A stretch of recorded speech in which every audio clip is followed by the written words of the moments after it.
Fala pessoal, tudo bem com vocês? Para quem ainda não me conhece, eu sou o Gianluca. E antes de tudo eu quero te pedir um grande favor. Dê o like no vídeo, compartilhe com seus amigos, se inscreva no nosso canal que está no botãozinho vermelho aqui embaixo. E não esquece, ativa o sininho para você não perder nenhum vídeo. Mas agora eu estou aqui para falar de uma promoção imperdível que nós temos aqui na nossa editora. E para quem ainda não conhece, a Editora Vem é uma editora que parte dos recursos é destinado para missões. E você, adquirindo os nossos materiais, você estará nos abençoando e você estará abençoando outras pessoas e levando a mensagem do Senhor mais longe. Então aqui eu tenho em minhas mãos o livro Anjo Caído, a trajetória e queda de Lúcifer, que aqui nós contamos do intervalo que tem do versículo 1 e do versículo 2 do primeiro capítulo de Gênesis. E é um livro muito importante para você que quer aprender mais sobre o assunto, sobre a trajetória e a queda de Lúcifer, como o mundo foi criado, e esse livro é imperdível. Temos aqui também o livro Anjos e Demônios, a realidade do reino espiritual. Podemos dizer que esse daqui é um manual para o crente, para saber como enfrentar suas guerras, como enfrentar suas batalhas. É um livro muito completo, um livro muito didático, que aqui fala sobre o Rei Bruxo, fala sobre Lilith, e é muito completo para você. E tenho aqui também em minhas mãos o livro Curando os Enfermos em Nome de Jesus. Esse aqui é voltado para aquela pessoa que precisa de alguma cura em certa área da sua vida. Esse livro é essencial para você. E por último, temos a revistinha As Aventuras de Luke, do Pastor Lucas. E para quem não conhece o Pastor Lucas, é o compositor daquela linda música O Pintor do Mundo. E ela é muito bem ilustrada, muito bem desenhada, para você, criança, que quer saber como enfrentar as suas batalhas, para aquela criança que tem medo de dormir sozinho. Esse livro é muito importante para elas. Para você que quer presentear o seu filho, seu sobrinho, seu neto, esse livro aqui é muito bom para eles, tá certo? Então, eu falei aqui de 3 livros mais a revistinha por apenas R$ 95. E para você que quiser adquirir esse material, entre agora no nosso site editoravem.com, que está aqui no rodapé do seu vídeo, e adquira já pelo kit Libertação, tá certo? Só lembrando, dê like no vídeo se você ainda não deu, se inscreva no nosso canal e ative o sininho e compartilhe o link desse vídeo com seus amigos, nas suas redes sociais, porque assim você estará ajudando a propagar a palavra de Deus, tá certo? Então fique com essa mensagem e Deus te abençoe. Tem piedade de mim, ó Deus, segundo a tua misericórdia. Conforme a tua grande clemência, apaga minhas transgressões. Lava-me de toda a minha culpa e purifica-me de todo o pecado. Pois no meu íntimo reconheço as minhas transgressões e trago sempre presente o horror do meu pecado. Pequei contra ti somente pequei, e pratiquei o mal que tanto reprovas. Portanto, justa é a tua sentença, e incontestável a julgar-me condenado. Reconheço que sou pecador desde o meu nascimento, sim, desde que concebeu a minha mãe. Sei que me queres estabelecer a verdade. Sei que tu queres estabelecer a verdade no meu interior. E no meu coração ministras a tua sabedoria. Portanto, purifica-me com hisopo e ficarei limpo. Lava-me o mais branco do que a neve. Lava-me e mais branco do que a neve serei. Faze-me voltar a ouvir júbilo e alegria. E os ossos que esmagastes exultarão. Esconde o teu rosto do meu pecado e apaga todas as minhas iniquidades. Ó Deus meu, cria em mim um coração puro e renova dentro de mim um espírito inabalável. Não me afastes da tua presença, nem tires de mim teu Santo Espírito. Restitui-me a alegria da tua salvação e sustenta-me com o espírito disposto a obedecer. Eu gosto dessa versão porque aqui tem o dizer de algumas palavras. Muita gente me pergunta, pastor, o que é espírito voluntário? Aqui está a definição. Espírito voluntário é alguém disposto a obedecer. Então ensinarei, verso 13, então ensinarei os teus caminhos aos transgressores, para que os pecadores se voltem também para ti. Salva-me do pecado de sangue derramado, ó Eterno, Deus da minha salvação, para que minha língua seja livre para cantar exaltando a tua justiça. Ó Senhor, dá Dá palavras corretas aos meus lábios, para que a minha boca possa proclamar o teu louvor. Não te deleites em sacrifícios, nem te comprazes em ofertas, pois se assim fosse, eu os ofertaria. O verdadeiro e aceitável sacrifício ao Eterno é o coração contrito, um coração quebrantado e arrependido jamais será desprezado por Deus. Que texto, né? Que te regozijes em abençoar a Sião e edificar as muralhas de Jerusalém. Então te agradarás dos sacrifícios sinceros, das ofertas queimadas e dos holocaustos, e novilhos serão oferecidos sobre o teu altar. Os homens gostam de olhar e as mulheres de serem olhadas. Porque uma mulher estava se banhando na janela, completamente nua, a tragédia aconteceu. Às vezes eu me pergunto se realmente esse banho que dava de frente ao alpendre do rei Davi foi um acidente sem querer de Betseba. Todo mundo ali em volta sabia que aquele era o alpendre do rei. E que se o rei fosse ao alpendre, ele conseguia ver a maioria das casas e dentro das casas. E de repente, quem ele vê? Uma mulher completamente nua, tomando banho. E aí está feito a desgraça. Esse salmo é o registro da agonia da alma de Davi, após seu terrível adultério seguido de crime passional, um assassinato cruel, com requintes de crueldade a o seu capitão da guarda. Davi viu, cobiçou, adulterou e tentou esconder o seu pecado. Escute bem o que eu vou dizer. Todo adúltero tem uma sentença de morte sobre a sua vida. Nas costas do adúltero sempre estará escrito: posso morrer, pode me matar.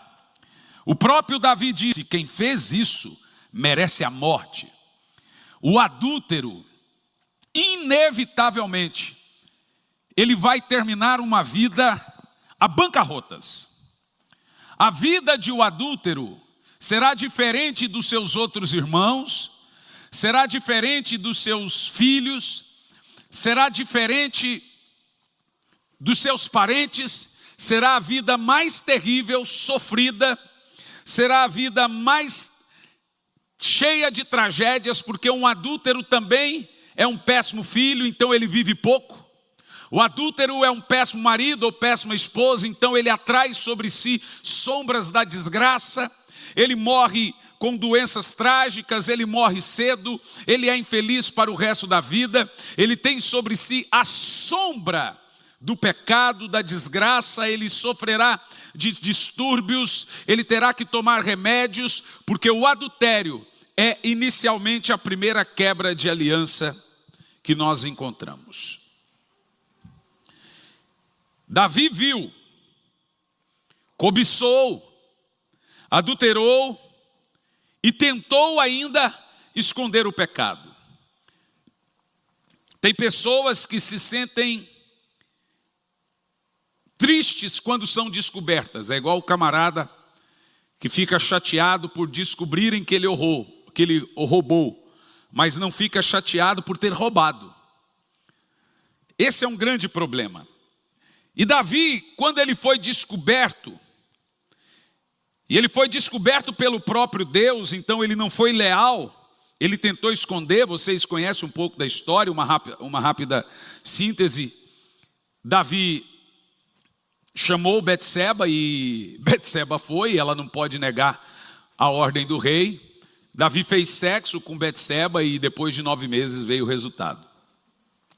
E quando Davi descobre que Betseba está grávida, Urias está na guerra. Então há tempo ainda de tentar remediar, porque Betseba descobre que está grávida logo no início, e Davi manda trazer Urias e prepara um banquete para Urias e manda Urias se dormir com Betseba, porque depois vem um argumento que o filho era de Urias. Mas ele não contava que o Espírito Santo iria endurecer o coração de Urias. Urias não foi para casa, mesmo tendo um banquete esperando, e ficou dormindo na porta do quarto do rei, da sala do rei. Quando perguntado por que ele não foi para casa, Urias responde: como vou dormir eu numa cama fresca com a minha esposa, se os meus amigos soldados estão dormindo no relento e a arca de Deus está no templo? Quem devia pensar assim era o rei, porque o texto começa assim: foi um tempo que os reis saíram para a guerra. Davi preferiu ficar chavecando a mulher dos outros. Davi tinha que estar na guerra, mas ele preferiu ficar assistindo pornografia. E é isso mesmo que aconteceu. Se fosse hoje, ele ficaria no computador vendo filmes pornográficos ou assistindo filmes libidianos ou libidinosos.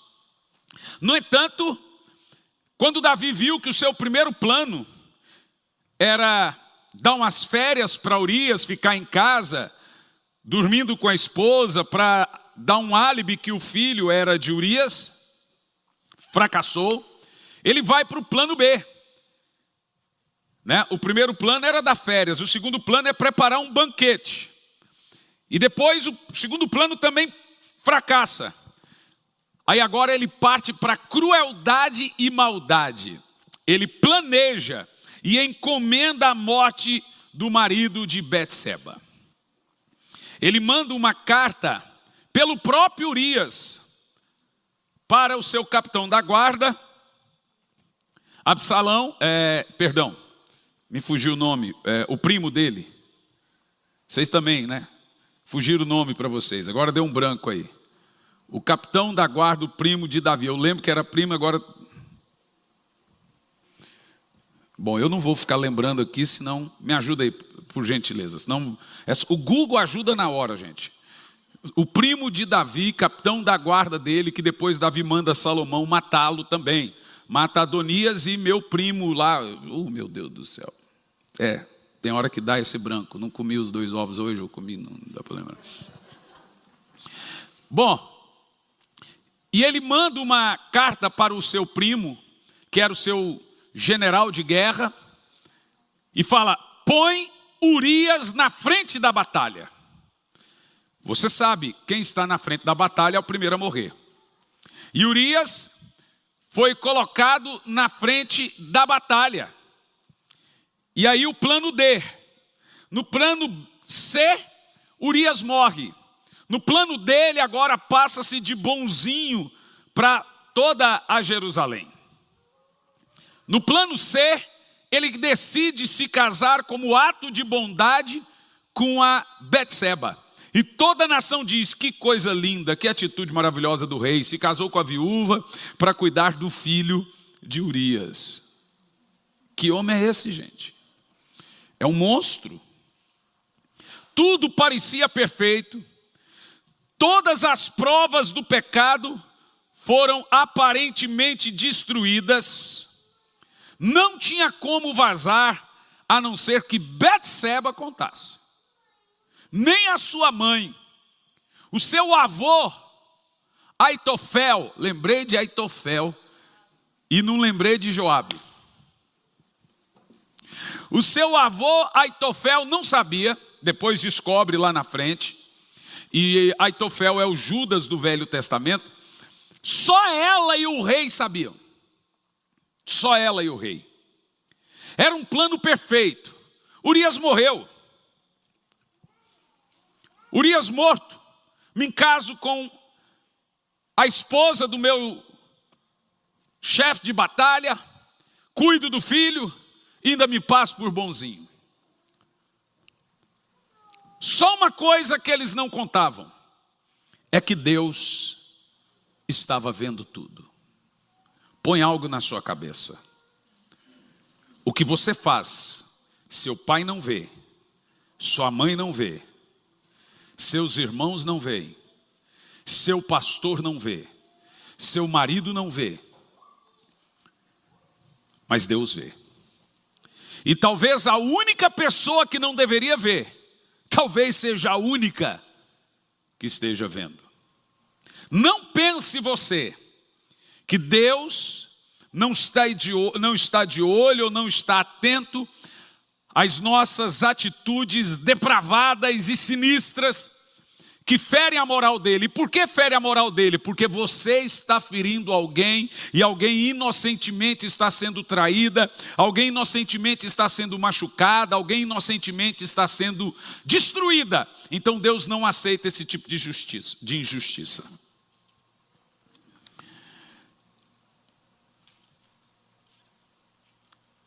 Em segundo livro do profeta Samuel 11:27 diz assim: porém, esta coisa que Davi fez pareceu mal aos olhos de Deus. Ou seja, o pecado de Davi não estava diante dos olhos de ninguém, mas estava diante dos olhos de Deus. E Deus envia um perturbador. Você sabe o que é um perturbador? E eu não estou falando de gente que não é profeta de ofício e que anda por aí, divide igrejas, cria confusão, põe um contra o outro. Isso não é ser profeta. Isso é um espírito de confusão babilônico e de Jezabel.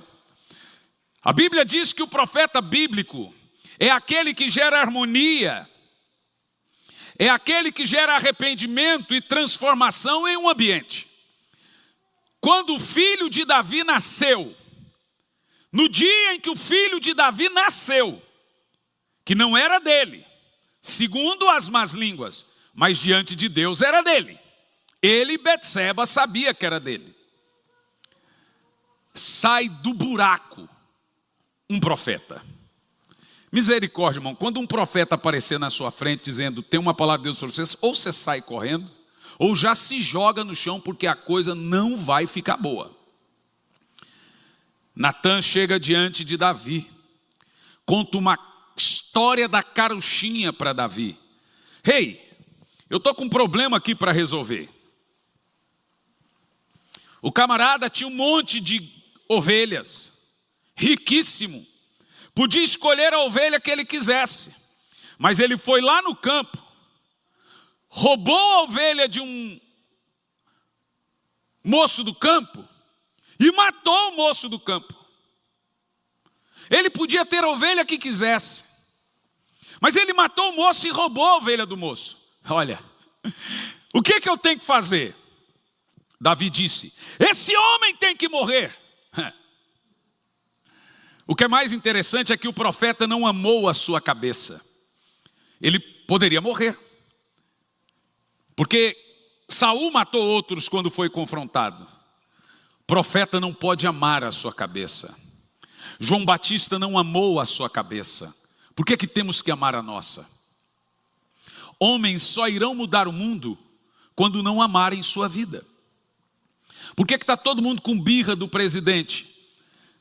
Eu acho que ele até começou bem intencionado, mas com medo de perder o cargo, com perseguições, ele começou a negociar. Ele não é um Tiradentes.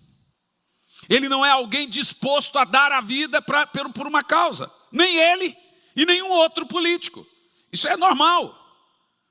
Mas os profetas não podem amar a sua vida. Os profetas tem que estar pronto para pregar e depois morrer. Natã enfrentou o rei e deu de dedo e disse, esse rei é você.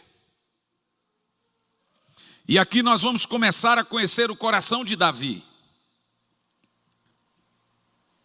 Porque quando Davi foi confrontado, ele não ficou justificando o pecado, ele não tentou dizer, eu fiz por isso, por aquilo outro. A Bíblia diz que na hora ele caiu por terra. Aqui está a diferença entre Davi e Saul. Na hora, ele caiu em terra. Davi então é tomado de um sentimento de culpa e horror. E foi nessa condição que ele escreveu aqui, veja, o salmo que nós lemos, é justamente nesse momento em que Davi está no chão, após ter sido confrontado pelo profeta Natã. Aqui Davi reconheceu o seu pecado, arrependeu-se, jogou o veneno do pecado que estava dentro dele fora, espremeu a ferida da maldade e começa um processo de restauração com Davi.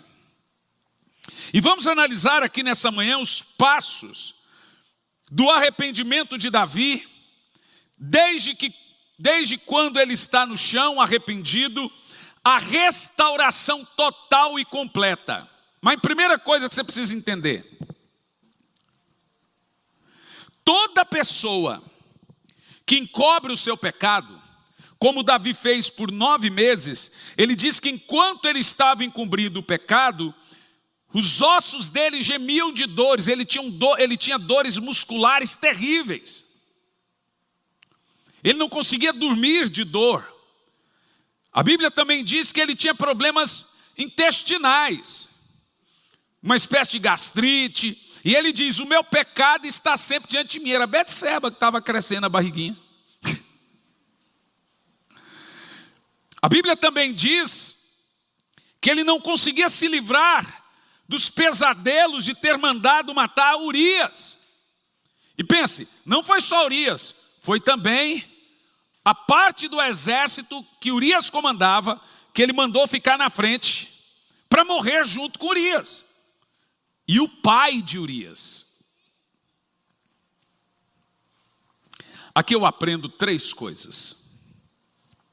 Toda vez que alguém nessas condições de Davi fica encobrindo o pecado, protelando o arrependimento e não arrependendo-se, igual Davi agiu como se nada tivesse acontecido, acontece 3 coisas. Primeira delas, Deus tira o que você mais ama. Deus chegou em Davi, através de Natã, e disse: porque derramastes o sangue de Urias, quem derrama sangue, paga com sangue. Davi tinha que pagar 2 vezes. Primeiro, pelo adultério, ser morto apedrejado. Segundo, ele tinha que pagar com sangue, porque ele matou Urias, derramou sangue. Primeira coisa que aconteceu na vida de Davi: Deus chegou em Davi, através do profeta, e disse: porque derramaste o sangue de Urias, e no pecado de Betseba fazes os inimigos de Deus escarnecer de Deus. Olha lá o rei temente de Deus, olha o crentinho. A Bíblia diz que por causa das nossas condutas e pecados, que as pessoas zombam de Deus. Lá vai um crente, não paga, adúltero, mentiroso, fala palavrão, xinga, faz barraco, e as pessoas zombam de Deus por causa do nosso mau testemunho. E aí Natã diz: por causa disso, o filho que você mais ama vai morrer. Deus já começa a lidar com Davi, e a ideia de Deus é que o coração de pedra de Davi seja quebrado. Presta atenção, não precisa Deus agir assim conosco. Ele age quando nós somos silenciosos mediante o pecado. Fingimos que não aconteceu nada. Falei para Deus, está resolvido. Pior aquele que ainda abandona o pecado e fala para Deus. Ainda tem um grupo ainda que não fala para Deus, não abandona, não se arrepende e continua a agir como se nada tivesse acontecendo, escondendo os seus pecados.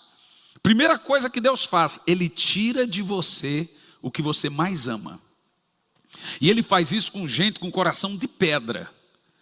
Davi jejuou, Davi orou, Davi se pôs diante de Deus, mas a criança morreu. Aí você pode dizer: mas por que Deus tira a criança? Bom, punição não é quem Deus tira, punição é quem Deus deixa. A Bíblia diz: perece o justo e não há quem considere em seu coração que as pessoas boas são tiradas para não sofrer o mal. Vê? O fato de Deus tirar a criança foi para ela não viver naquele inferno. E ainda punir Davi.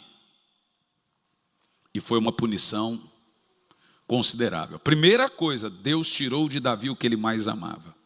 O que Deus queria? Deus queria entrar, alcançar a treva do coração de Davi. Davi não conseguia se arrepender, ele não se arrependia da maldade, da crueldade que ele fez. E Deus estava vendo no mais profundo do coração. O próprio Davi diz: sonda-me, ó Deus, conhece muito bem, conhece os meus caminhos. Ainda que nenhuma palavra chegou na minha boca, tu conheces muito bem. Davi sabe que Deus vai lá nas juntas e medulas e sabe a intenção do coração de cada um de nós. E o que Deus viu no coração de Davi? Viu maldade. Gente que planeja o mal, que premedita suas atitudes. Sabe, pecar as pessoas pecam. Premeditar é pecado de Lúcifer. É mal. Toda pessoa que premedita o pecado, não é só pecado que ela está cometendo, é maldade, é iniquidade. Qualquer coisa planejada é iniquidade. Segunda coisa que Deus faz com Davi: expõe Davi a uma humilhação pública. Gente, pode durar 10 anos, 20 anos, 40 anos, 50 anos. Deus, explode o negócio. Não é o diabo que explode o pecado das pessoas. Para Satanás importa que você continua pecando em secreto, sem ninguém ver, que aí você vai para o inferno e ninguém pede você ir para o inferno. É Deus que não permite que o nosso pecado continua de forma secreta. Então a Bíblia diz que tudo que fazemos no oculto, Deus grita dos telhados. Então Deus vem e brada. Agora o seu sogro descobre a parafernália toda e começa a contar para todo mundo: Aitofel, esse rei aí, que posou de bonzinho para casar com minha neta, matou meu filho e meu neto. E o filho é dele. Enquanto meu filho estava lá na batalha, o rei estava furando o olho do meu filho.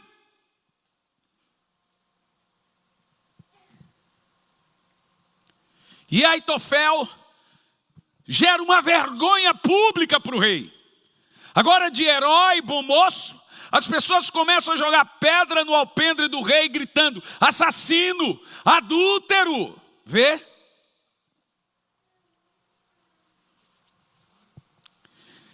Quando a pessoa permanece endurecida e ela não consegue ter um caminho de arrependimento e restauração, de retorno, Deus grita. Vai vazar. Vaza na rede social. Alguma coisa acontece e não é o diabo. É Deus que explode. É Deus que faz acontecer, porque Deus não admite que as pessoas sejam enganadas com os nossos erros. Deus não admite injustiça e Deus não admite maldade. Então Deus faz o negócio explodir para a sua vergonha.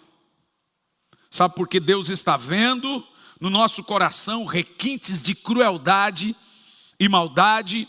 Ele já deu oportunidades para arrependimento. Davi ficou 9 meses escondendo o pecado, gente. E não resolveu. Agora, a terceira e pior coisa que acontece: não resolve Deus gritar. Não resolve. Deus começa a tirar. E Deus tira casa, Deus tira família, Deus tira bens. Eu vejo pessoas: eu já fui feliz, eu já tive isso, tive a família em volta, mas começa a perder tudo. E a pessoa começa a ficar solitária. E perde, gente. É triste.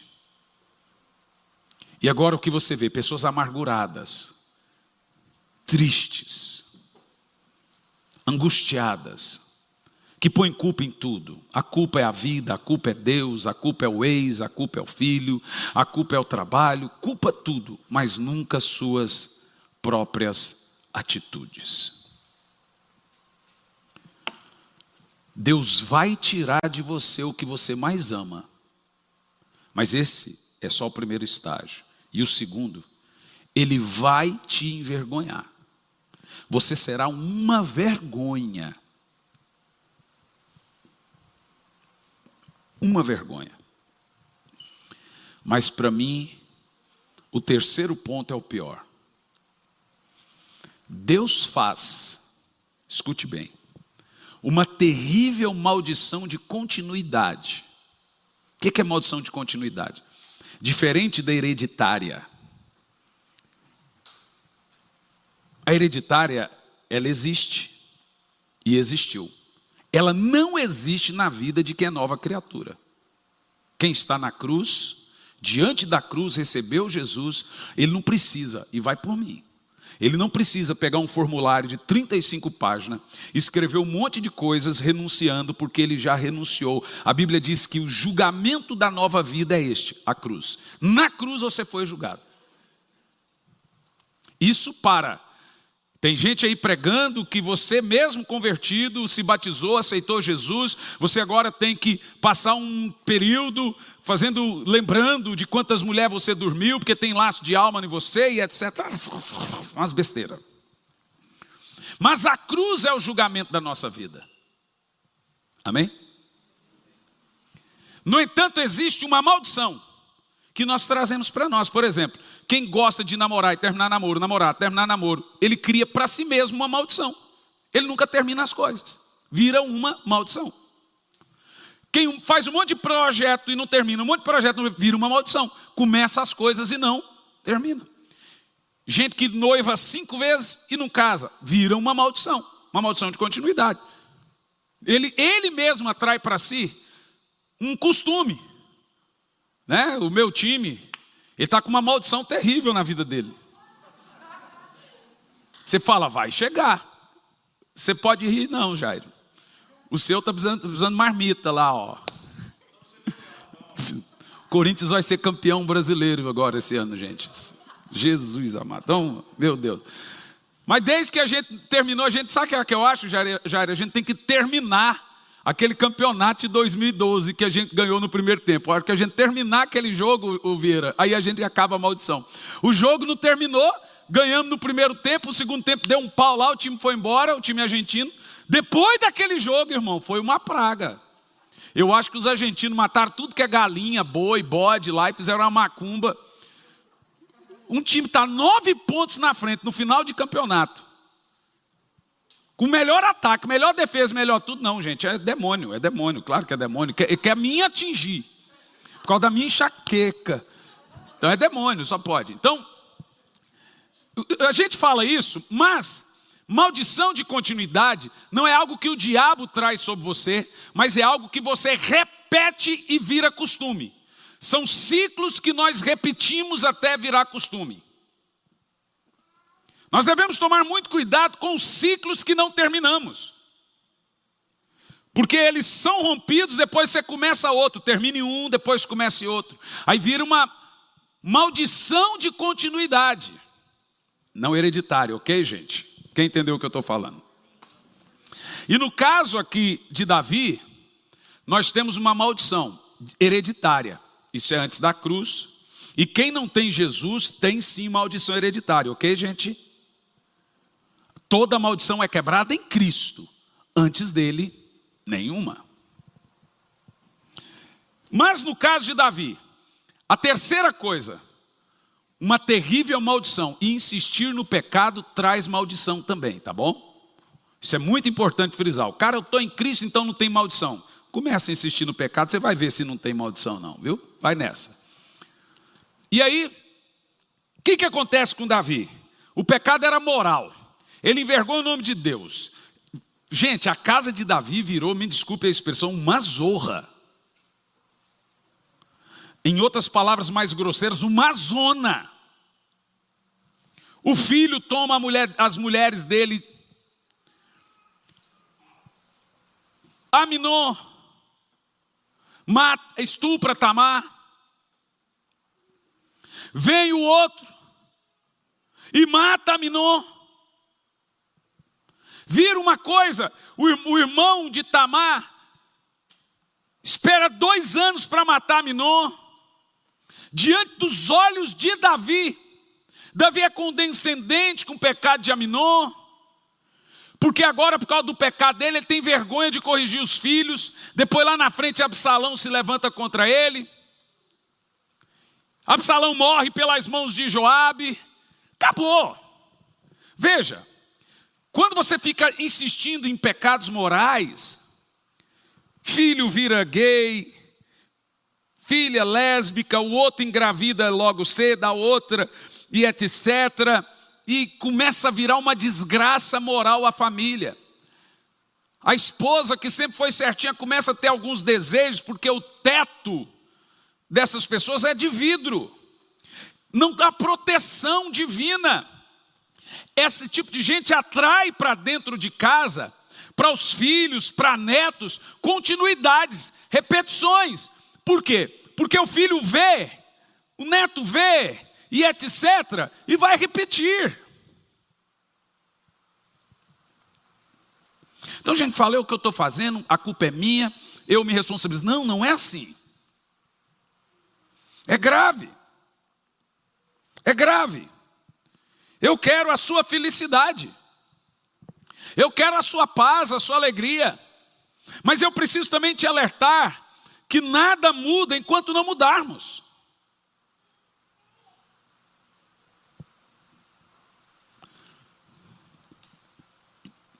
Outra coisa que eu gostaria de mencionar antes do arrependimento de Davi, que a história de Davi nos mostra que Deus não inocenta o culpado. Mesmo sendo perdoado, ele pagou até a última gota do sangue de Urias. A Bíblia diz que depois que ele se arrepende, nós vamos ver daqui um pouco, colocaram virgens para dormir com ele, ele nem tocava nelas, ficou traumatizado. Mas a Bíblia diz que ele não caiu mais com esse tipo de pecado. O arrependimento foi genuíno. Então vamos lá. Quais são as características de um arrependimento que Deus aceita diante do capítulo 51 aqui, do número 51 do livro dos Salmos, no Salmo 51? Primeiro, a absoluta necessidade do arrependimento. Enquanto Davi calou o seu pecado, a sua vida murchou, seus ossos secaram. Diz aqui o texto que a alegria da salvação foi embora. Eis aqui porque tem gente que chega na igreja e não sente o Espírito Santo. Eis aqui porque tem gente que fala, eu não consigo mais orar, não consigo mais buscar, não sinto mais alegria em Deus. É porque às vezes há coisas pendentes moralmente na nossa vida. E olha, meu irmão, não adianta jogar para a graça e dizer, como eu estou na graça, eu posso fazer a droga que eu quiser, que Deus é misericordioso, Deus é amoroso. Ok, Deus é amoroso com você e juízo para quem você trai? Você parou para pensar na droga do que as pessoas falam?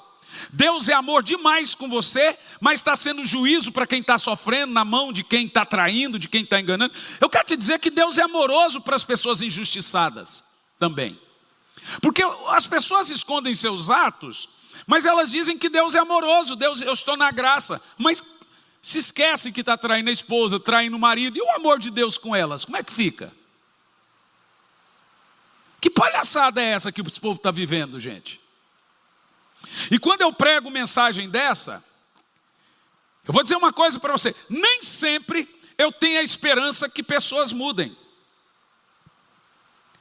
Muitas vezes a minha ideia de pregar isso aqui, e quem não prega, ele corre o risco de ver o seu povo indo para o inferno.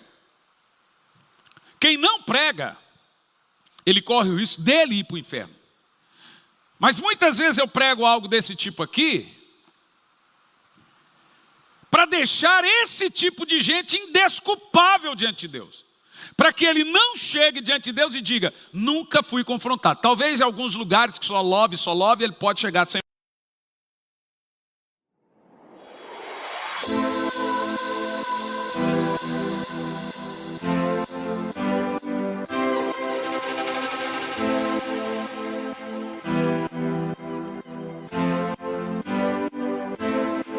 Đêm đêm ngồi nghe tiếng láng trong lòng nàng cô đơn, mai ấy theo chồng ngoài trời giông bão bùng.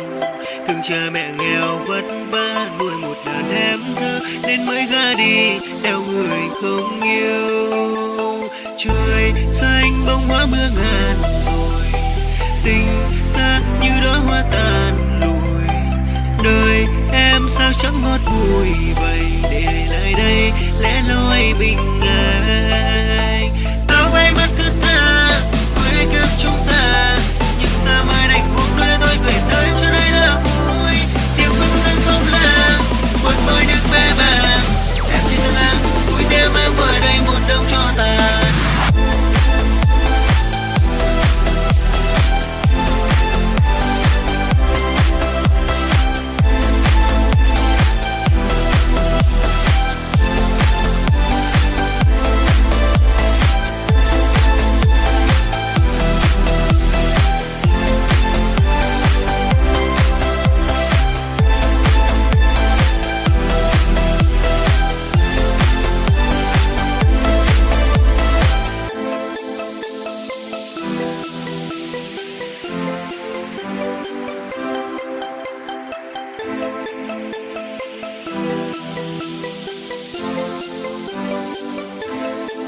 Đêm đêm nằm nghe mưa rơi trong lòng nàng cô đơn, mai ấy theo chồng ngoài trời giông bão bùng bão. Thương cha mẹ nghèo vất vả nuôi một đàn em thơ, nên mới gả đi theo người không yêu. Trời xanh bông hoa mưa ngàn rồi, tình ta như đóa hoa tàn lùi. Đời em sao chẳng ngọt bùi vậy, để lại đây lẽ loi bình an. Áo bay mắt thứ tha với kiếp chúng ta, nhưng sao mai đành buông lời tôi về tới cho đây là vui. Tiếng phấn thân xóm làng một môi nước bé bàng, em đi xa ngang vui theo em ở đây một đông cho tàn.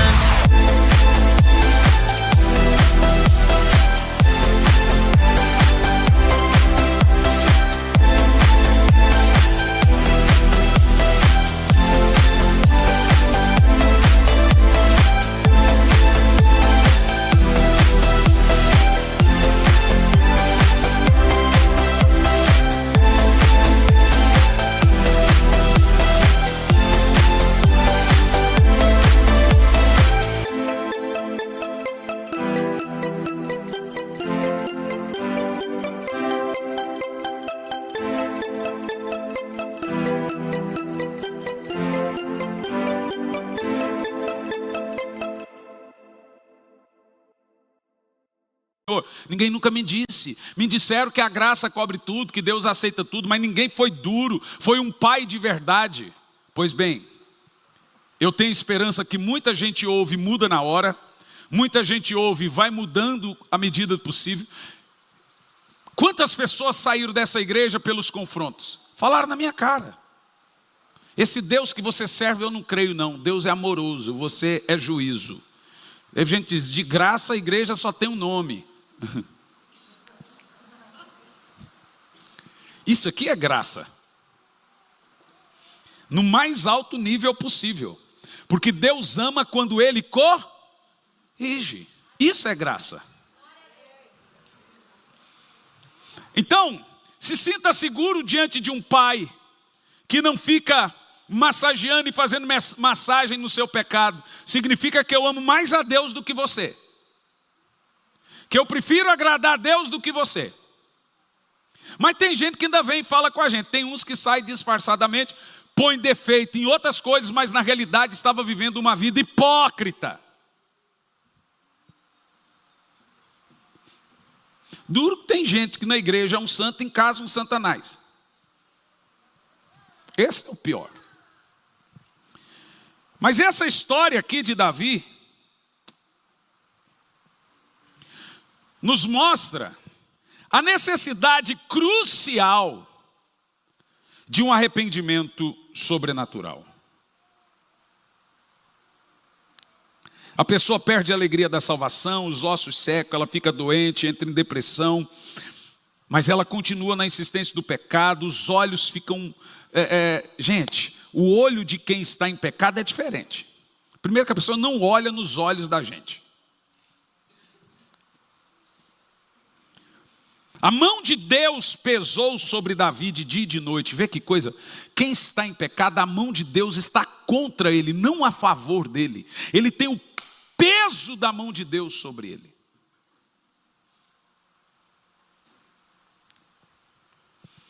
E uma terrível sentença de morte. Como pregar isso hoje ofende as pessoas, né? Não ofende quem é de Deus. Ofende quem quer viver Deus de forma hipócrita. Deus prefere lidar com uma prostituta do que com um crente hipócrita, gente.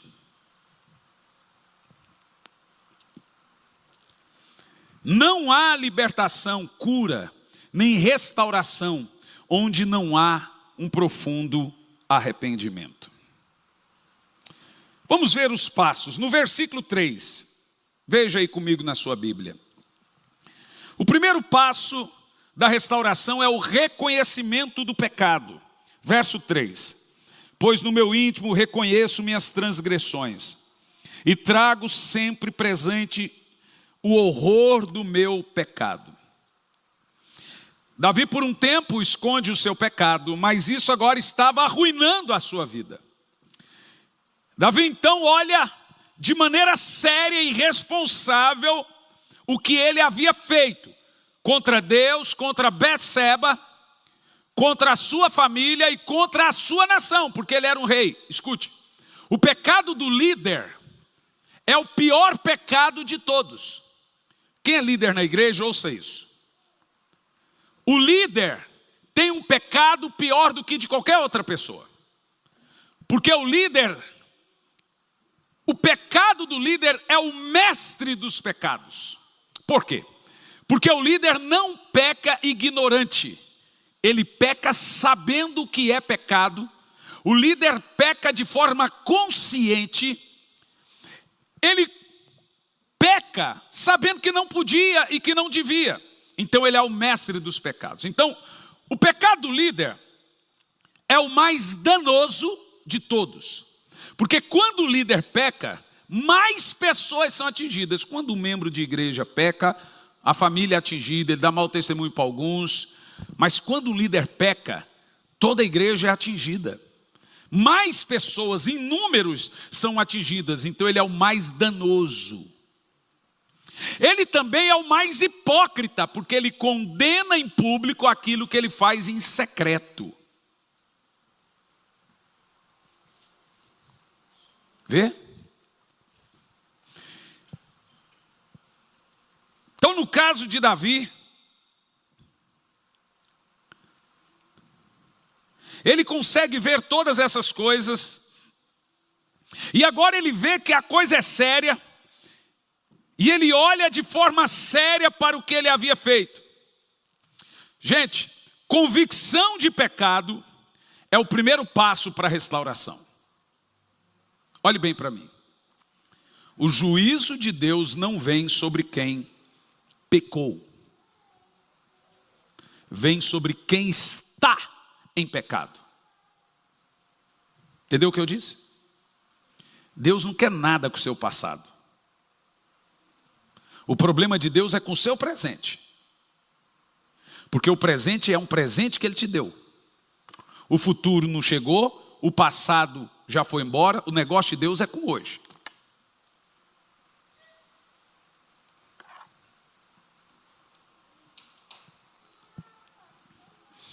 Convicção. O que é convicção? Eu sei que fui eu que pequei. Olha, eu pequei por isso, minha mulher é isso, minha mulher é fria, minha mulher também não ajuda em nada, meu marido é um grosseiro, meu marido não foi. Irmão, não há desculpa. Não venda seu direito para ninguém. Não importa se uma pessoa não vale nada, continue com caráter. Deus vai julgar a todos. Não peque com o pecado dos outros. Não se suje, porque alguém já se sujou. Mantenha a seriedade, que Deus vai julgar a sua causa e ser justo com você. Não há esperança e restauração enquanto a pessoa não reconhecer o seu pecado. Não olhe para os outros, não julgue nem culpe os outros. Seja honesto com você mesmo. Pare de argumentar, se justificar, faça como Davi. Eu conheço os meus pecados. No verso 3. Faça como o filho pródigo. Pai, pequei contra os céus e contra ti. Por que o filho pródigo e Davi disse essas palavras? Porque o nosso pecado, antes de ser pecado contra qualquer pessoa, ele é um pecado contra os olhos e a santidade de Deus que tudo vê. Ele é um pecado contra Deus. Preste muita atenção. O mundo fará qualquer coisa para impedir que você encare a si mesmo. Irmão, tem gente que já teve a vida muito suja, mas se arrependeu e está diante de Deus agora. Acabou, ninguém pode te acusar, te culpar. Todo mundo tem direito de recomeçar sem ninguém dando de dedo nele. O problema de Deus é você ser mal com quem te ama e com a santidade dele. Traindo, enganando, mentindo, agindo, manipulando. E as pessoas pensam que você é um bom pai, um bom filho, um bom amigo, uma boa esposa, e você dando a facada nas costas. É grave isso para Deus.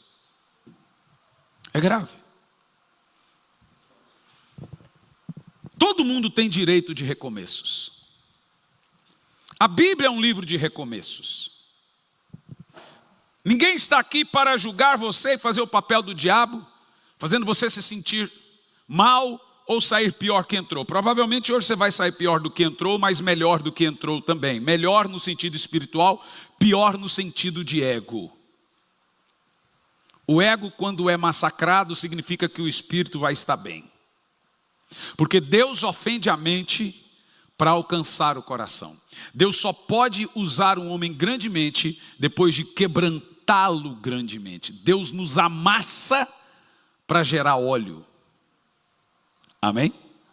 É tremendo isso. Eu corrijo a quem amo e disciplino a todos que trato por filho.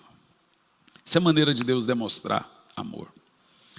As pessoas estão lotando os cinemas, entupindo passarelas do carnaval, novelas, divertindo-se, porque não querem lidar com elas mesmas. As pessoas querem pecar, mas não conseguem lidar com os problemas emocionais dos seus pecados. E hoje em dia eles colocaram o nome de doenças em pecados. Pecado virou fobia, virou psicomatia, virou doença. O pedófilo hoje é doente, o estuprador é doente, o assassino é doente, o viciado em pornografia é doente. Não, isso nem chega a ser doença, nem é considerado, né? Eles aconselham. O adúltero é doente, o drogado é doente. Vício na Bíblia, que é um pecado terrível, virou doença. Vê? A psicologia tirou o pecado e pôs psicomatia. Pôs fobias. Mas é pecado diante de Deus, ainda é pecado. Vocês estão aí acompanhando essa novela. Eu estou gostando muito. Virei noveleiro, sempre fui. Isso eu aprendi com a minha avó. Desde o Rei do Gado, Pantanal, Carrossel, Maria do Bairro. E o que mais? Minha avó não assistia da Globo, era só novela do SBT, que é as novelas mexicanas, gente, do céu. Esmeralda, não, essas daí já é do seu tempo, Márcio. Do meu tempo era... eu sei. Mas eu não assisti Esmeralda, não. Era as mais velhinhas, Maria do Bairro, Ana Raiz é Trovão, Jerônimo, Roque Santeiro, Pedra sobre Pedra, tem umas coisas. Agora, tô falando para vocês, eu gosto de coisa velha, gente. Eu nasci na época errada, eu sou dos anos 80. Quem nasceu em 80 e 90 está perdido num vácuo do tempo, um buraco de minhoca, e não se adapta mais com o mundo. Melhores filmes, melhores músicas, melhores tudo. E esse mundo é uma droga para quem é de 80 e 90. 2000, quando nasceu Backstreet Boys, eu já descobri, o mundo deu errado.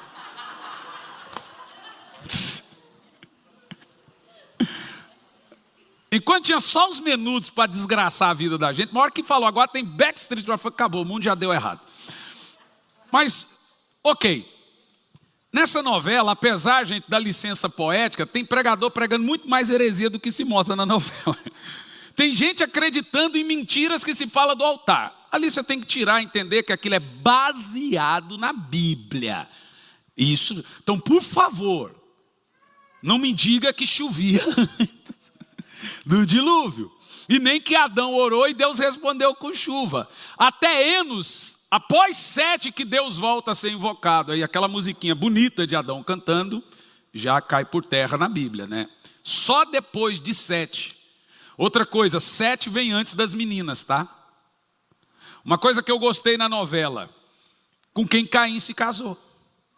Tá certo? Com parente. Isso mesmo, que é um monte de mulherada que Adão tinha feito também. Mas quando você vê aí, é interessante você perceber o que o pecado, para onde o pecado leva.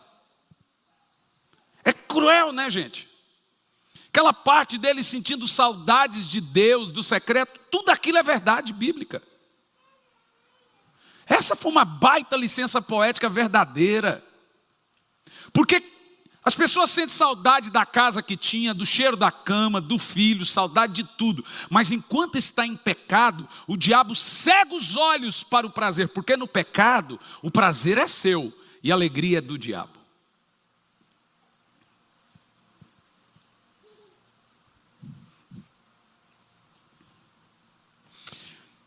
Segundo passo para a restauração é o reconhecimento do que nós temos feitos. Olha o verso 2.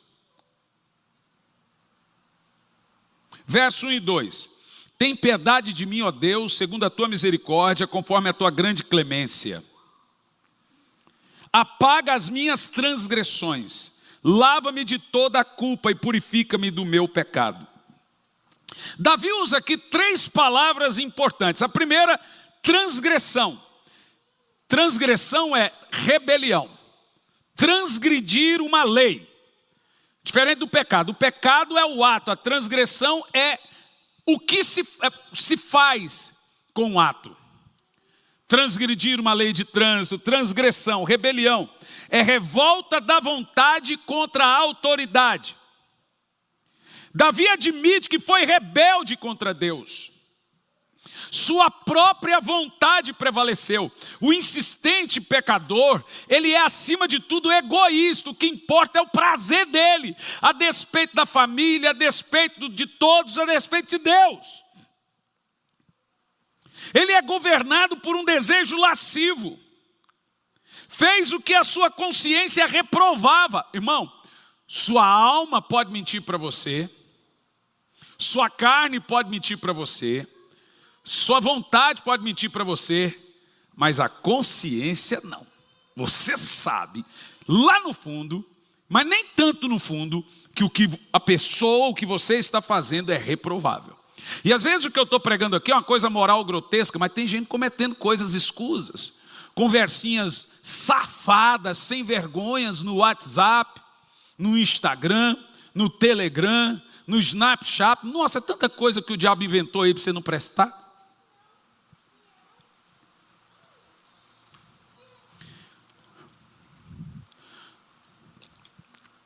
Vídeos.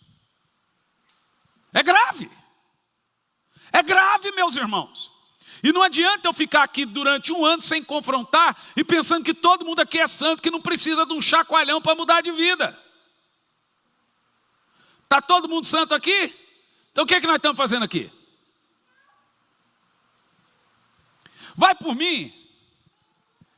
Mais cedo ou mais tarde, a pessoa vai perder o que tem. E aí vai ser só lembrança do cheiro da casa, dos netos, dos filhos, da hora de assistir a série, tomando mate. Minha esposa gosta de ficar comendo capim com água todo dia. E às vezes eu bebo um mate com ela, porque eu tenho que tomar 2 litros de água. Eu falo, me dá um pouquinho disso aqui. Vou beber minha cota dessa água agora. Essa água com mato. Mas são pequenos momentos que a gente tem em família, que é o que importa.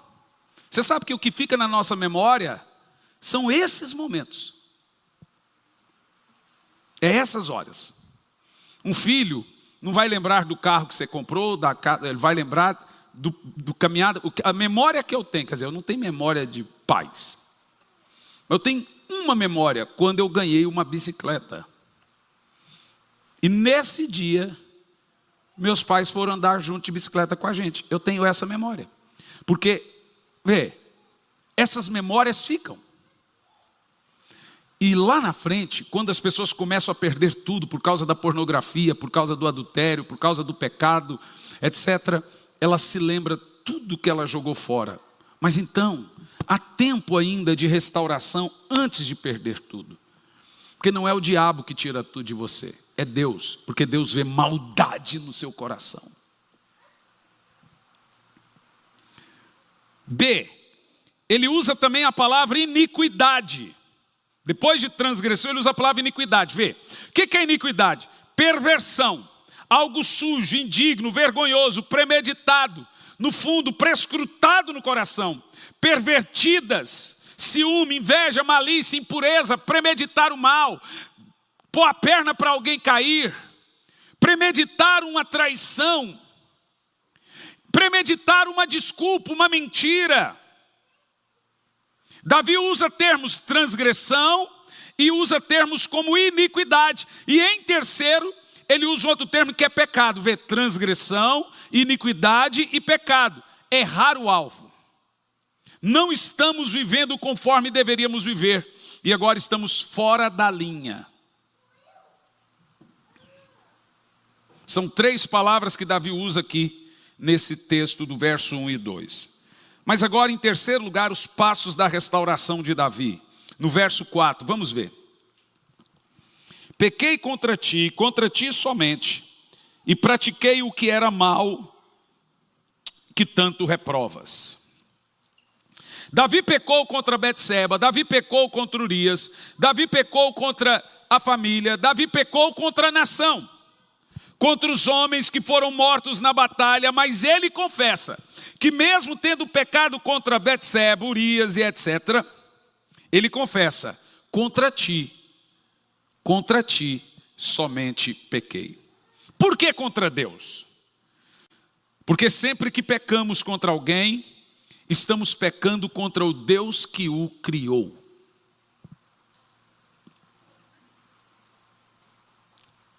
Estamos nos intrometendo na obra da criação e da providência de Deus. Deus fez alguém curado e você agora enche ele de feridas na alma. Agora Deus tem que lidar com a dor daquela pessoa por sua culpa. Quem está entendendo o que eu estou falando? Davi violou a sua consciência, desobedeceu a palavra, ultrajou a santidade de Deus, escarneceu do seu amor, pisou na graça, cuspiu na bondade. Sempre que pecamos é assim que fazemos. Insurgimos, nos rebelamos, motim contra Deus.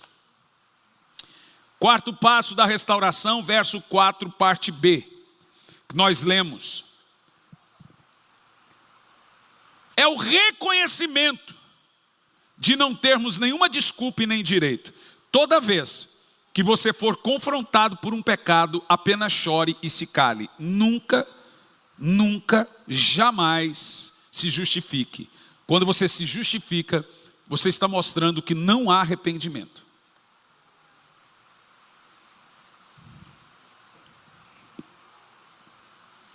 Davi está dizendo que não tem desculpa nenhuma. Verso 4, parte B. Eu pratiquei o que era mal. Em nenhum momento ele disse, verso 4 na parte B. Em nenhum momento ele disse, eu fiz por isso, fiz por aquilo outro. Fui eu que fiz. Não há desculpas para o que eu fiz. Uma pessoa, nesse tipo de situação, ela não tem defesa. Ela não tem direito. Ela não pode reivindicar. Ela não pode retalhar. Ela tem que ser humilde. Davi está admitindo que seu pecado foi resultado da sua teimosia. Ele reconhece que está totalmente errado. Ele não tem que pleitear nada a seu favor. Enquanto tiver justificativa, não haverá provas de arrependimento. O arrependimento é o reconhecimento de que você não merece nada a não ser juízo, mas agora está nos braços da graça e defendendo da graça. É como o publicano que bate no peito e diz, tá bom, eu sou pecador, mas todo mundo erra. Não é assim que as pessoas falam hoje? Quem é que não tem pecado? Me fala se é perfeito. Eu peco, mas ninguém é perfeito. Pare de dizer isso, irmão. Você não está dizendo isso para as pessoas, você está dizendo isso para você mesmo. Deus está lidando com você. Com o outro ele lida com o outro. Você está lidando com a pessoa e ela começa a trazer. É porque a pessoa, é porque isso, aquilo outro. Eu estou lidando com você. Esquece os outros. Quinto passo da restauração de Davi, verso 5. Reconheço que sou pecador desde o nascimento que concebeu a minha mãe. Davi reconhece que a razão de ter pecado não é o mundo fora dele, não é a beleza de Betseba. Eu comecei a mensagem dizendo que os homens gostam de olhar e as mulheres de serem olhadas. Mas Davi reconhece que é o coração sujo. Esse é o famoso cafajeste. Ok? Esse é o famoso cafajeste. Não é o mundo fora de mim. É algo dentro de mim que está me corrompendo. Não é simplesmente uma questão do que eu faço, mas é uma questão de que quem eu me tornei, de que quem eu sou. O meu maior problema sou eu. Sou corrompido, meu coração é uma fábrica de iniquidade, é dentro de mim que procedem os maus desígnios. Não é o mundo, é o meu coração. Não é simplesmente a pornografia, é a minha vontade de ver pornografia, é a lascívia. A pornografia está diante de todos e não são todos viciados. Não é a guerra, é a perversidade, não é a injustiça social, é o coração avarento. Vê? Pobre não quer se vacinar e rico está furando fila. Por isso que o mundo está do jeito que está, gente. O pobre não quer vacinar e o rico está furando fila. Como é que o mundo desse vai dar certo? Como é que o mundo... Gente, como é que o mundo desse vai dar certo?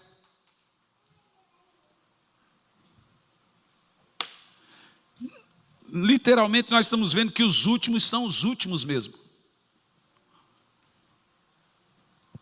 Mas isso é retrato. Todo país que é muito perverso, que a moral é quase zero, acontece coisas desse jeito.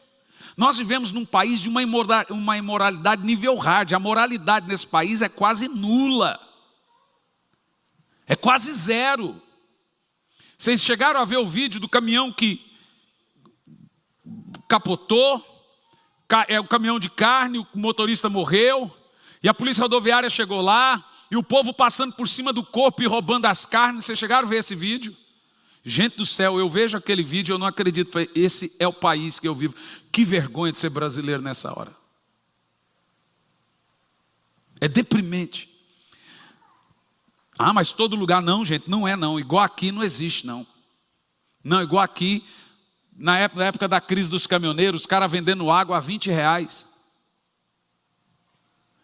Gasolina foi para 8, 10 reais, então é desde o empresário ao pobre, o político é só um reflexo. O político sai do nosso meio, tira o que a sociedade acostuma fazer no dia a dia em casa e leva lá para Brasília. O que o político faz nesse país não faz em lugar nenhum do mundo. Roubar respirador, achar caminhões de oxigênio escondido. Por quê? Estava escondido ou para vender mais caro, pastor Mário, ou para conseguir subsídio do governo e falar que está sem oxigênio. Foi o que conseguiu. Tanto de gente morrendo e caminhões de oxigênio. Pegou os oxigênios dos hospitais, já foi planejado antes, jogaram dentro do caminhão, falou, agora esconde esses caminhões e manda aí para o povo que não tem oxigênio em Manaus. Eles não queriam oxigênio, eles queriam dinheiro para comprar oxigênio. Só aqui é um nível de depravação, um nível de crueldade, um nível de maldade que a gente não acha. É cruel.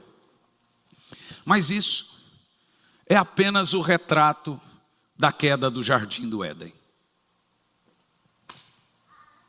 É o coração das pessoas. Mas em segundo lugar, o profundo anseio pelo perdão de Deus. Aonde entra o perdão? Dentro desse ponto, que é o segundo ponto, nós temos alguns versículos para analisar. O primeiro versículo, no verso 1, é preciso ter profunda consciência do seu estado e condição. Davi começa dizendo uma frase assim, gente, ó. Tem misericórdia de mim, ó Deus. Toda pessoa que chega diante de Deus com essas palavras será atendida. Porque uma pessoa que chega diante de Deus e diz, Senhor, tem misericórdia de mim, ela já mostra que o coração dela está tendo uma guinada para a restauração. O pecador não arrependido, ele nunca chega, Senhor, tem misericórdia de mim. Davi estava desesperado, ele não pode fugir dessa situação, ele está encurralado, Deus encurrala ele, Deus tira dele o que ele mais ama, Deus joga o pecado dele no ventilador, e agora uma terrível maldição se instala na família. Ele está quebrantado, doente, aflito, está definhando, seus ossos estão secando, seu vigor murchando, seu choro é abundante, sua alma está de luto, a mão de Deus está pesando sobre ele. Ele precisa de paz, precisa de perdão, ele clama, tem misericórdia, Senhor. A vida de quem anda fazendo coisa errada é sempre um inferno. Ele fica um pouquinho em paz, mas logo explode um outro inferno. Nunca tem paz. Davi diz, lança o teu coração, Senhor, na minha miséria. Talvez você diga, mas eu não cometi adultério. Contudo, a Bíblia diz, amarás o Senhor teu Deus de todo o teu coração e o teu próximo como a ti mesmo. Você tem feito isso? Não, então você está descumprindo um grande e poderoso mandamento. Um terrível pecado você está cometendo, que é não amar a Deus de todo o coração e o teu próximo como a ti mesmo. Um pecado semelhante ao de Davi. Precisamos de lágrimas, porque as lágrimas nos olhos, elas lavam o coração do verme chamado pecado. Precisamos voltar a chorar, gente. Ter um coração derretido diante de Deus. Precisamos voltar a ser crentes. A moda antiga. Crente ia para a igreja com um lenço na mão e a Bíblia do lado. Eu tenho ensinado os irmãos, mesmo que o texto vá para a tela, traga a Bíblia. Para você aprender a manusear a Bíblia. Você vai aqui, manuseando. Aprende a lidar com a Bíblia. O que vai na tela é para os irmãos online, para quem é novo convertido e para quem esqueceu a Bíblia. Pastor, eu esqueci, mas você está esquecendo todo o culto. Não glorificar a Deus é o maior de todos os pecados. É negar o propósito da sua existência. Daniel 5:23 diz, o Deus em cuja mão está a tua vida e de quem são todos os caminhos, a Ele não glorificastes. A essência do pecado não é ser culpado de ações particulares. A essência do pecado é não dar glória a Deus. Todo pecado nasce de não dar glória a Deus, de não respeitar o que Deus está vendo. Se você tem temor a Deus, você não comete essas coisas grosseiras, porque você sabe que Deus está vendo. O que é temor? Temor diante de Deus e temor diante dos homens. Temor diante de Deus é não fazer porque Deus está vendo. Diante dos homens é não cometer pecados sociais. Tem dois tipos de pecado: social e moral. Moral é aquilo que fere a santidade de Deus. Social é aquilo que escandaliza alguém. Pode não estar escrito na Bíblia que é pecado, mas se alguém falar que é pecado e for para o inferno que se escandalizou com você, vira pecado. Por exemplo, em Cuba, café é um escândalo. Os crentes lá não bebem café. Aí você bebe café no Brasil, vai chegar em Cuba, o problema é do cubano, vou beber café? Lá socialmente é um escândalo. Aqui socialmente o brasileiro tem uma cultura que socialmente bebida alcoólica é um escândalo. Na Europa, se você não tomar um vinzinho do Porto, já teve em Portugal, pastor Mário? Se você não tomar um vinzinho do Porto na casa de um português, você está ofendendo ele. É igual o chimarrão no Rio Grande do Sul. Se você chegar, eu fui num casamento com um pastor, amigo nosso lá em Portugal, casamento de 7 horas. 7 horas de casamento. E o povo começou tudo a ficar bêbado. Eu escandalizado. Meu Deus, que escândalo. Cheguei no pastor, falei, pastor do céu, estou escandalizado. O povo da sua igreja está tudo bêbado. Ele falou, o quê?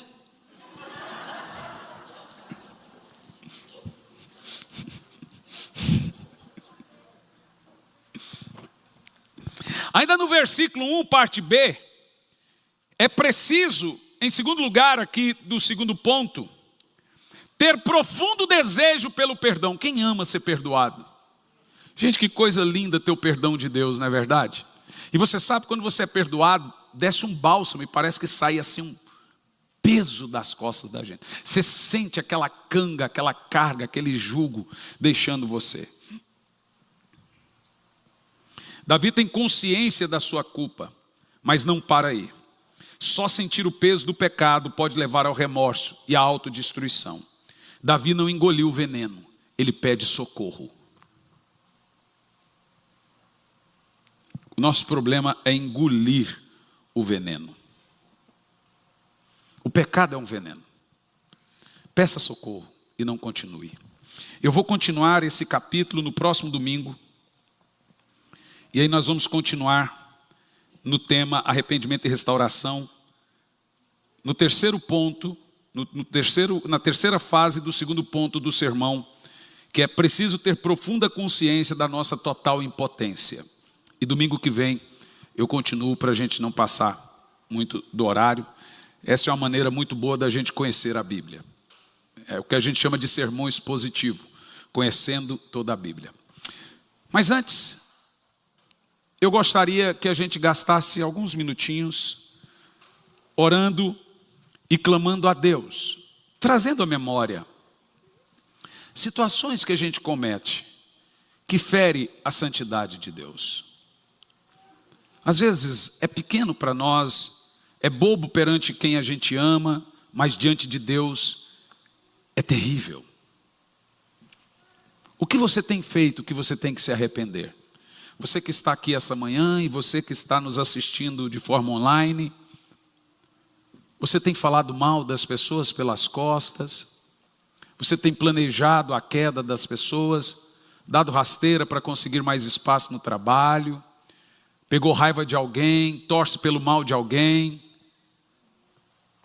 você fofoca, você cria confusão, inimizade entre as pessoas. O que você tem feito que fere a santidade de Deus? Há tempo de arrependimento. Vamos ficar em pé.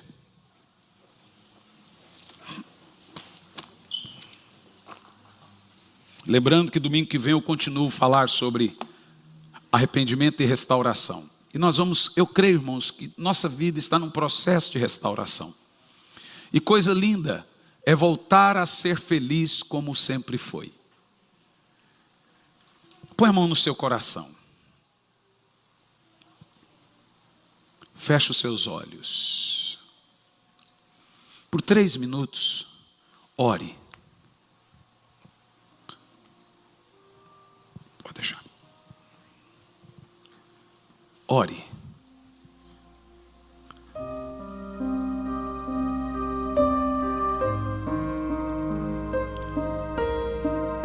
Senhor, nós somos maus crentes. Somos maus maridos, esposas, filhos, maus amigos. Nós erramos, nós transgredimos, nós pecamos e em alguns casos não conseguimos nem nos arrepender. Quanta maldade há em nosso coração. E nessa manhã, a oração que nós podemos dizer é: tenha misericórdia, Senhor, de nós. Espírito Santo, nos convença do pecado, justiça e juízo. Chegando próximo ao dia do Senhor, do seu retorno, nós queremos ter um coração arrependido. Senhor, eu quero ser santo e não consigo ser santo. Quero ser espiritual e não consigo. Quero cantar e sentir a tua presença e não consigo. Tem misericórdia. Fale para Ele tudo isso. Tem misericórdia, Senhor. Quebra esse coração de pedra. Nos dê espiritualidade, Senhor. Nos dê, Senhor, santidade. Nos dê, Senhor, uma vida diferente dessa que estamos vivendo. Sonda-me, ó Deus, e conhece os meus pensamentos. Sabe quando assento e me levanto. Vê se há em mim, Senhor, algum caminho mau, e guia-me pelo caminho da justiça, o caminho da retidão. Prescruta em mim, Pai. Ó Senhor, bate na gente, Pai. Disciplina como um pai. Não nos bajula. Nós queremos é a salvação, Senhor. Não a hipocrisia, a religiosidade, mas queremos a salvação. Como pastor, Pai, me ensine, me ajude a pregar a tua palavra toda, a Bíblia toda. Ensinar os irmãos o caminho da palavra. É o que te peço e o que te pedimos nessa manhã, em nome de Jesus. Amém.